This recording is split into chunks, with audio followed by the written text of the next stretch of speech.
Halo semuanya, apa kabarkah kalian saat ini? Ya, saya harap kalian semua dalam keadaan yang senantiasa baik-baik saja. Belakangan ini, saya memang terus berusaha untuk membuat pembahasan mengenai manga Mokushiro Kunoyon Kishi secara konsisten. Dan akhirnya sekarang sampai juga pada pembahasan chapter yang ke-43-nya. Buat kalian yang terus mengikuti manga Mokushiro Kunoyon Kishi, pastinya masih ingat bukan dengan apa yang terjadi di akhir halaman chapter lalu? Ya, betul sekali. Di akhir halaman chapter lalu, serangan menyelinap yang dilancarkan oleh Percival, Doni, Nacien, serta Anne memang berhasil mengenai Elgin dengan sangat telak. Akan tetapi, serangan tersebut sayangnya belum cukup kuat untuk dapat mengalahkan kesatria kekacauan ini. Pasalnya, di manga Mokushiro Kunoyon Kishi chapter ke-43 ini bisa kita lihat sendiri kalau bahwasanya kondisi sang pemakan mayat ini masih baik-baik saja tanpa terlihat mendapat luka sedikit pun. Walau sudah terkena serangan, bukannya merasa marah, Elgin di chapter ini malah diperlihatkan merasa senang. Merasa senang karena merasa musuh yang harus dihadapi tidak selemah yang dia bayangkan. Sebab menurut kesatria kekacauan ini akan menjadi membosankan jika dirinya harus bertarung dengan musuh lemah yang sangat mudah untuk dikalahkan. Namun jika Elgin merasa sangat senang, Percival serta Doni justru merasa terkejut lantaran melihat serangan mereka sama sekali tidak berdampak kepada Elgin. Dan sebenarnya serangan Percival, Doni, Nacien, serta Anne yang tidak meninggalkan luka sedikit pun pada tubuh kesatria kekacauan ini sudah saya duga sebelumnya. Pasalnya bagaimanapun yang mereka hadapi bukanlah seorang amatir, melainkan seorang kesatria kekacauan yang berpengalaman dalam bertarung. Dan dugaan saya tersebut juga dibenarkan oleh Shin di chapter ini. Karena Shin yang menyaksikan pertarungan Percival, Doni, Nacien, serta Anne dari balik semak-semak juga mengatakan jika dia bisa melihat perbedaan keterampilan mereka semua. Memang benar serangan yang dilancarkan oleh Percival, Doni, Nacien, serta Anne tidak berhasil membuat Elgin terluka. Tapi semua itu ternyata ada alasannya. Dan alasan tersebut tidak luput dari pengamatan Shin. Lantaran menurut rubah yang satu ini, kenapa serangan Percival yang langsung mengenai kepala tidak membuat Elgin terluka karena serangan tersebut rupanya terhalang oleh rambut lebar yang ada di balik helm kesatria kekacauan ini. Jadi meski terkena serangan langsung, namun karena sebagian besar dampaknya tertahan oleh rambut lebarnya membuat Elgin pada akhirnya berhasil terhindar dari luka fatal. Lalu karena mempunyai rambut yang lebar inilah kenapa bentuk helm Elgin terlihat sama sekali tidak proporsional. Sebab helmnya terlihat terlalu besar kalau dibandingkan dengan armornya. Di chapter ini kita memang bisa melihat kejadian saat Elgin mengomentari apa yang telah dilakukan oleh kelompok Percival. Mulai dari dia yang berkomentar jika dapat membaca pergerakan Percival dengan mudah, mengomentari serta menebak kalau Percival seorang amatir yang sebelumnya hampir tidak pernah memegang pedang, mengatakan kekecewaannya atas lemahnya Percival yang sebagai salah satu anggota Mokushiro Kunoyon Kishi dalam ramalan, berkomentar jika dia menyukai serangan Anne lantaran Anne benar-benar berhasil mendaratkan satu pukulan kepadanya, Nacien yang dikatakan terlalu lemah, sampai Edlin yang mengomentari jika serangan combo kelompok Percival sangat bagus bisa kita lihat juga. Tentu saja mendengar semua komentar itu membuat Percival, Doni, serta Anne menjadi sangat marah. Dan yang paling marah dari ketiganya adalah Doni. Sebab cuma dirinya yang tidak dikomentari oleh Elgin. Tapi dari kejadian ini ada satu hal menarik yang patut untuk dibahas. Yakni saat Elgin mengomentari Anne, kita juga bisa melihat kalau sebenarnya serangan Anne telah berhasil sedikit melukai tubuh kesatria kekacauan ini. Buktinya ada sedikit darah yang terlihat menetes di selah-selah armor siku kanannya. Dan siku kanan tersebut sebelumnya dia gunakan untuk menahan serangan Anne. Itu berarti dari keempatnya cuma serangan Anne lah yang berhasil melukai Elgin. Elgin memang diperlihatkan semakin bertambah semangat untuk bertarung setelah dirinya mendapat sedikit luka di sikunya. Dan bukti semangatnya bisa kita lihat ketika dia akhirnya menggunakan kekuatan sihirnya. Akan tetapi sebelum serangan sihir kesatria kekacauan ini mengenai kelompok Percival, terlebih dulu Shin memberikan instruksi. Sebuah instruksi yang menyuruh Percival serta Nacien untuk melapisi senjata mereka menggunakan sihir.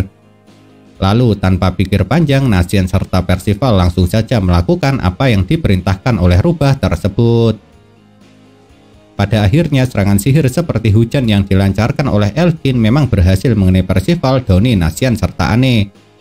Namun anehnya serangan itu malah tidak memberikan luka sama sekali pada tubuh mereka. Soalnya mereka berempat masih sehat walafiat setelah terkena serangan sihir tersebut. Pastinya Elkin tidak akan berhenti begitu saja. Lantaran setelah itu dia juga langsung melancarkan serangan kembali. Lalu kali ini serangan yang kesatria kekacauan ini gunakan bukan lagi serangan sihir, melainkan dia langsung menyerang dengan menggunakan pedangnya. Memang benar serangan Elkin tidak dapat mengenai satupun dari keempat targetnya. Tapi yang mengejutkannya saat serangan tersebut meleset dan berakhir mengenai batang pohon yang menjadi tempat berdiri kelompok Percival, hal itu justru membuat batang pohon tersebut terpotong-potong menjadi beberapa bagian. Padahal kesatria kekacauan ini cuma menancapkan pedangnya saja. Pastinya entah itu Percival, Donnie, Nascience, ataupun Anne menjadi sangat panik ketika mengetahui kalau pohon tempatnya berdiri menjadi runtuh akibat menerima serangan dari Elkin. Karena dengan pohon tempatnya berpijak runtuh, maka hal itu juga akan membuat mereka terjatuh. Dan disinilah peran Donnie menjadi sangat penting.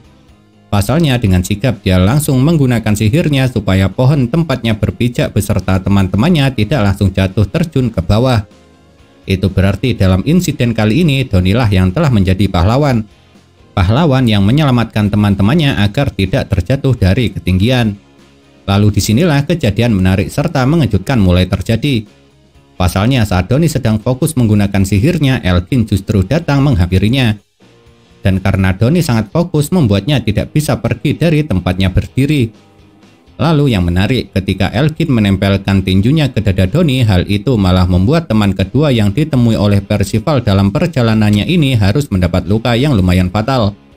Dan pastinya kejadian ini sangatlah mengejutkan. Soalnya siapa yang tidak terkejut saat mengetahui jika hanya dengan menempelkan tangannya saja sang kesatria kekacauan ini sudah dapat melukai lawannya. Tentu saja Percival yang posisinya berada di belakang Donnie tidak akan tinggal diam begitu saja. Apalagi setelah melihat Elkin berencana untuk menempelkan kembali tinjunya ke dada Donnie.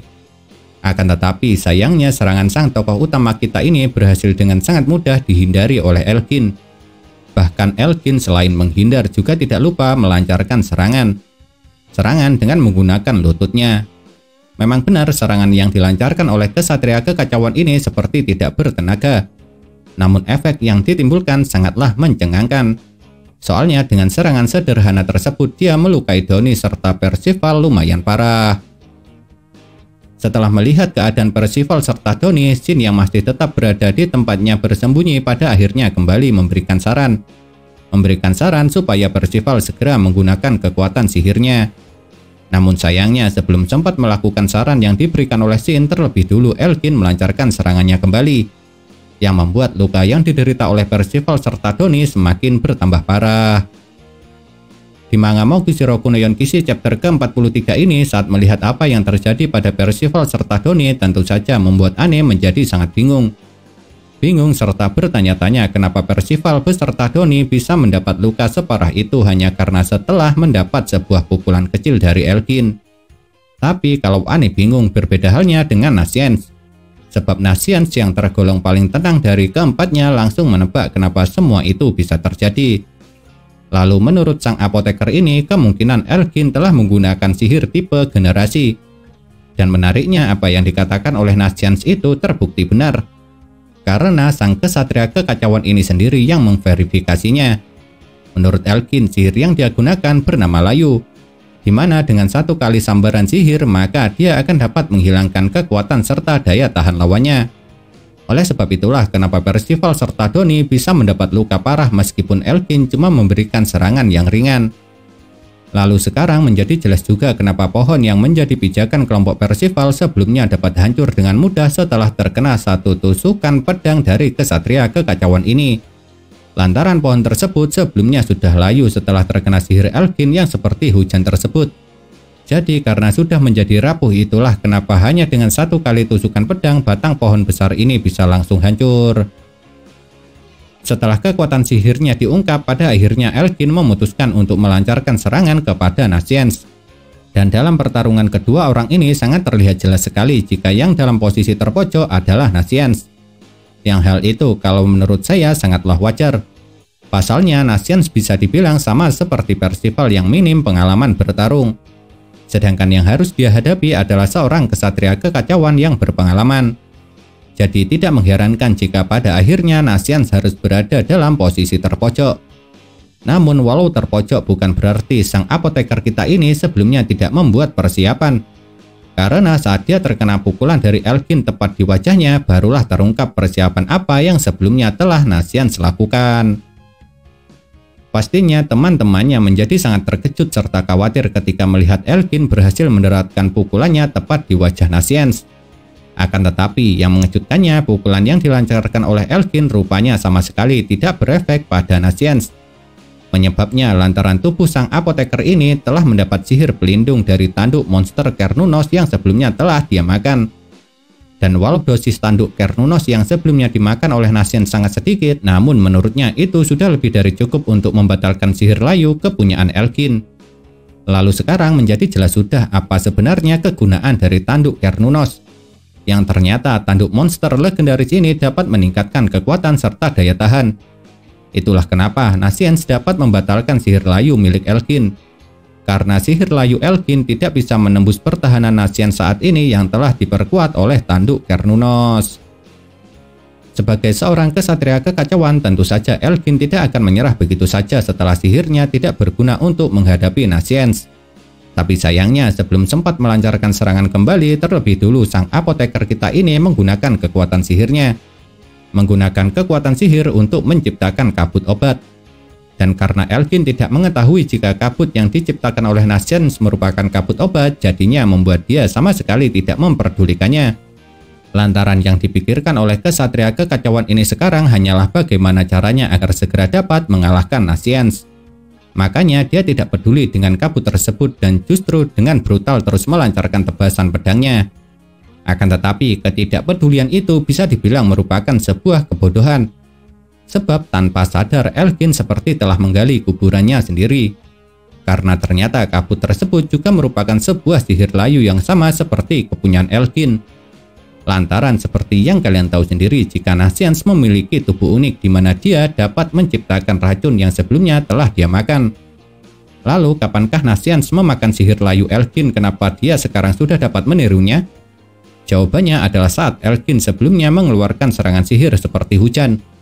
Karena ketika itu Nasyans juga diperlihatkan sempat menjilat air yang terbuat dari serangan sihir Elgin. Oleh sebab itulah kenapa sekarang dia dapat meniru sihir layu kepunyaan kesatria kekacauan ini. Pastinya Elgin menjadi sangat terkejut saat mengetahui jika dirinya terkena sihir layu. Pasalnya siapa yang tidak akan terkejut ketika mengetahui kekuatan sihirnya ditiru oleh orang lain dan dirinya sendiri terkena sihir yang ditiru darinya. Namun keterkejutannya ini sudah tidak ada artinya, atau juga bisa dibilang sudah terlambat. Sebab di saat dia tengah terkejut, Percival sudah siap untuk melancarkan serangan. Melancarkan serangan pamungkas untuk mengalahkan Elgin. Lalu karena kesatria kekacauan ini sudah terkena efek sihir layu dari kabut Nasyans, jadinya serangan tebasan yang dilancarkan oleh Percival pada akhirnya langsung berhasil menumbangkan Elgin. Menumbangkan Elgin yang armor serta helmnya terbelah sebelum dia terjatuh dari tempatnya berpijak. Dan dengan kalahnya Elgin, itu berarti tinggal 3 orang lagi anggota jimat kegelapan yang harus dikalahkan oleh Percival. Nah, itulah yang dapat saya sampaikan mengenai manga Mokushiro Kuno Yonkishi chapter ke-43-nya. Dan kalau menurut kalian, kejadian manakah yang paling menarik? Apakah kalian mempunyai pendapat? Jika punya, jangan pernah sungkan atau ragu untuk menuliskannya pada kolom komentar. Karena komentar itu sangat berarti bagi saya atau teman-teman lain yang membacanya. Sebab komentar kalian tersebut bisa dijadikan bahan referensi untuk saling bertukar pendapat antara kita semua.